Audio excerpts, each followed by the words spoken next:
On the continent which is home to some of the world's most exotic animals, the lion is king.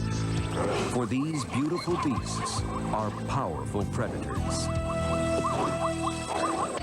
In 1898 East Africa, in what historians have called one of the most unique events in human history, 2 lions killed more than 130 laborers during the building of the Uganda Railroad line. Now, the gruesome story of these lions, one light in color and one dark, comes to the screen in the adventure thriller named for them, The Ghost and the Darkness, starring Val Kilmer and Michael Douglas. These 2 male lions literally working together started to kill for the pleasure of it, and it's never been recorded before or since. In addition to his starring role, Michael Douglas is co-producing the film with Stephen Ruther.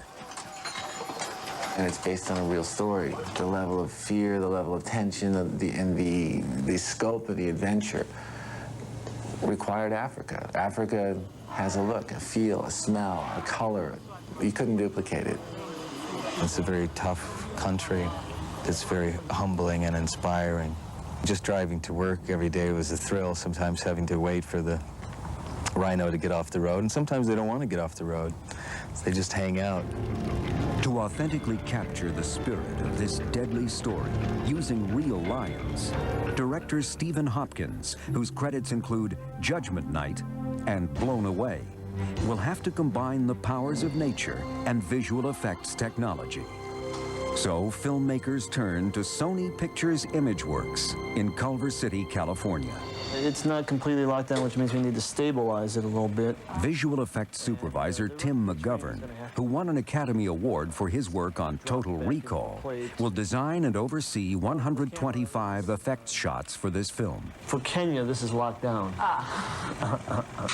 People go to the zoo and they see lions, they watch them walk back and forth. On Discovery Channel, you can see all kinds of footage of what lions really do in the wild. So people have a fairly good knowledge of how lions move and act. You need the real thing. For safety reasons, the lions must be filmed separately from their cinematic victims. Later, lions and victims will be digitally combined or composited to create the deadly encounters on screen. I built that myself. But the process begins in Bodplass, South Africa, where McGovern's first challenge is to integrate real lions into the visual effects. 6 lion trainers work with 5 lions from France, Canada, and the United States, selected for their unique athletic abilities, disposition, and training. Everybody stay calm. If anything happens with Roman, we have professionals that'll take care of him. There are 2 basic types of lion training. Okay, roll cameras. For a scene requiring the lion to look ferocious, filmmakers employ circus or dominance training. Parisian trainer Terry Laportier dominates the lion to bring out the animal's ferocious side.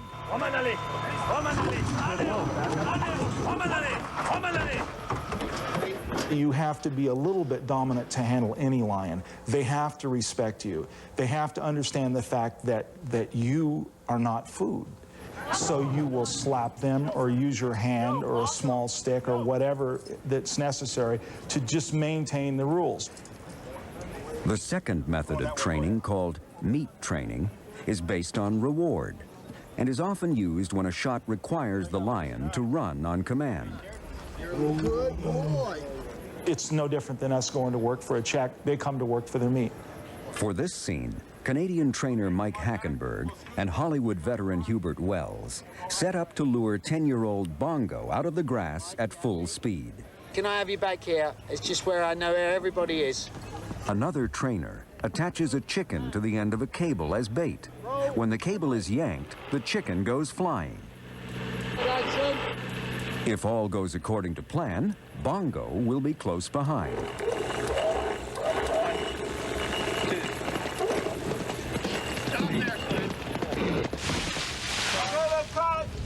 How was that, boys?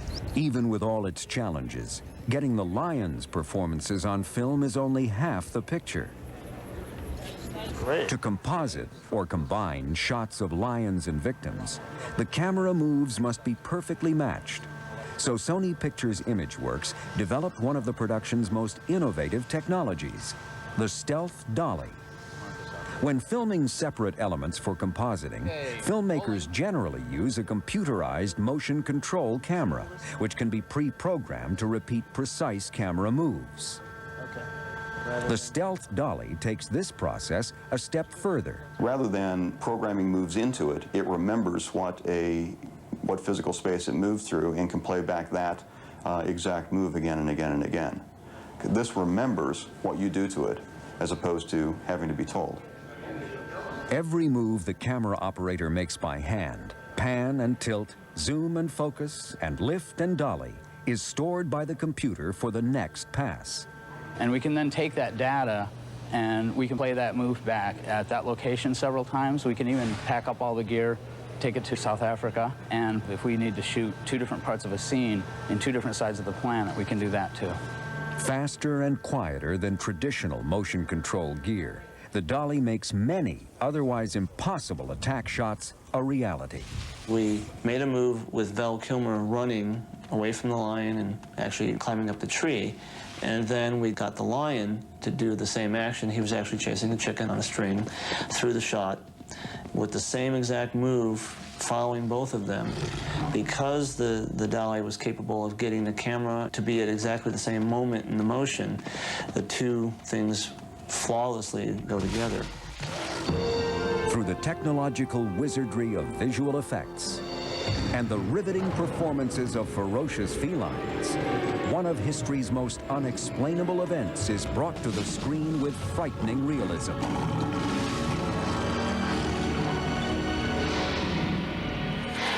When we return, the world's largest spider has Tim Allen running for his life. Notorious for its prominent position among human phobias.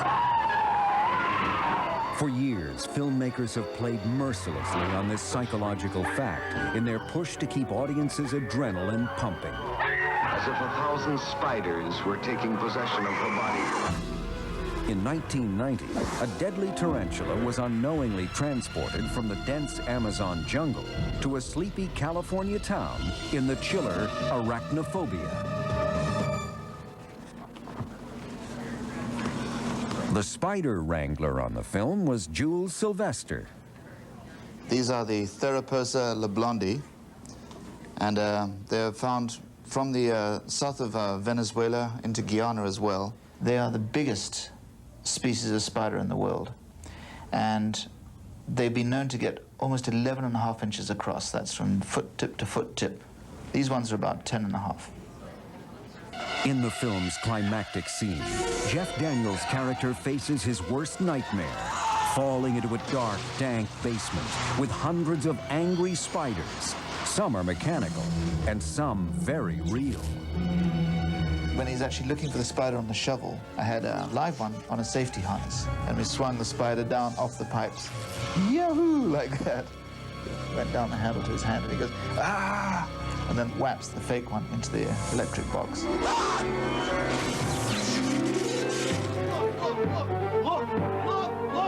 Now these mammoth tarantulas are making a comeback in the Tim Allen family comedy Jungle to Jungle, once again under Jules Sylvester's watchful eye.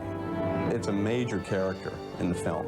She is the pet of the boy from the jungle.